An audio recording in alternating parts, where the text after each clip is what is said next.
Good morning, everyone. I'm sorry that I am not there in Spokane. I love Spokane. I love the Davenport. I'm jealous. I hope you all are having a nice time. Um, a couple of things I will focus on. Right now, the organization is spending a lot of time planning for what happens after the pandemic. Many people are beginning to be vaccinated. There are really two aspects to our planning. The first is sort of what happens as more people become vaccinated, as public health restrictions subside, and as there's a greater desire and expectation to quote unquote get back to normal or have in-person events. And um, and the second question or aspect is, aside from all of the public health considerations, given what we've learned about how we can do business during the pandemic, what will our new normal be? And I'm going to talk about the second piece of that tomorrow when I talk about sort of the future of WISBA. But in terms of the former, our office is going to remain closed through the end of June, which means that employees have to have permission in order to work in the office, and we're not holding any events or activities without specific permission. We are, however, beginning to grant a few more exceptions. Throughout the pandemic, we've had sort of a skeleton crew who's been coming on to do those things that must be done on site, such as technology related things, finance related things, and the mail.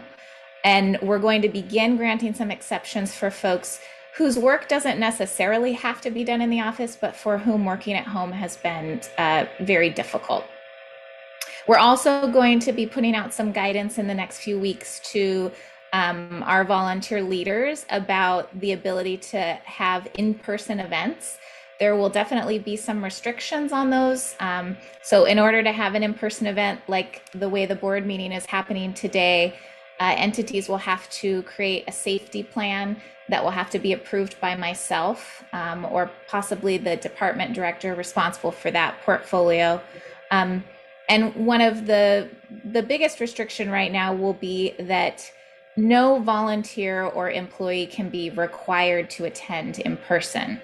I think we're going to be in this awkward space for quite a while where people have different comfort levels and people have different circumstances. And I think it's going to be really important that all of us as leaders in the organization demonstrate respect and appreciation for people making the choices that are best for them. I also wanted to note that we finished some elections, and so I wanted to congratulate our treasurer, Dan Clark, who was reelected as the District 4 governor. Congratulations, Dan. I also want to express congratulations to Francis Adewale, who was elected in the great county representing Spokane, District 5. And also a reminder that we also have a governor-elect from District 7 South, which is Governor-elect Serena Sayani, who's with us today. Welcome, Serena.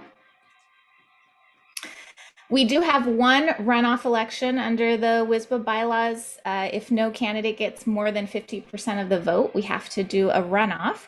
So there is going to be a runoff for District 1 between our own Governor Angel Vell and Mr. Paul Taylor.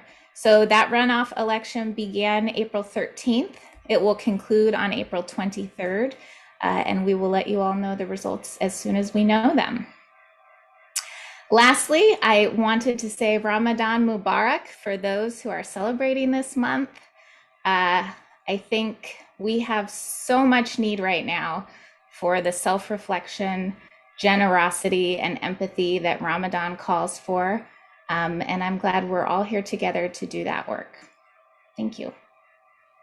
Thank you, Executive Director Nevitt. And I was remiss in not mentioning the fact that yesterday, as part of our welcome to Spokane, Dean Brooksby of the Gonzaga Law School invited myself and Governor Clark to a reception at the law school to celebrate the 21st birthday of their building, their law school building. And so we attended that yesterday and invited Dean Rooksby to have dinner with us last night, which he agreed to, and we had a very lovely evening. The law school, although it's 21 years old, I had not had an opportunity to go inside of it and look at it. It is a wonderful building, and Governor Clark and I also went into the Mary Fairhurst room, which has a presentation about her life and her connections to Gonzaga, of course, and that was very wonderful as well. So we thank Dean Rooksby for the invitation and the opportunity to come out and speak with some of the students and faculty at Gonzaga, and his participation last night with us at dinner.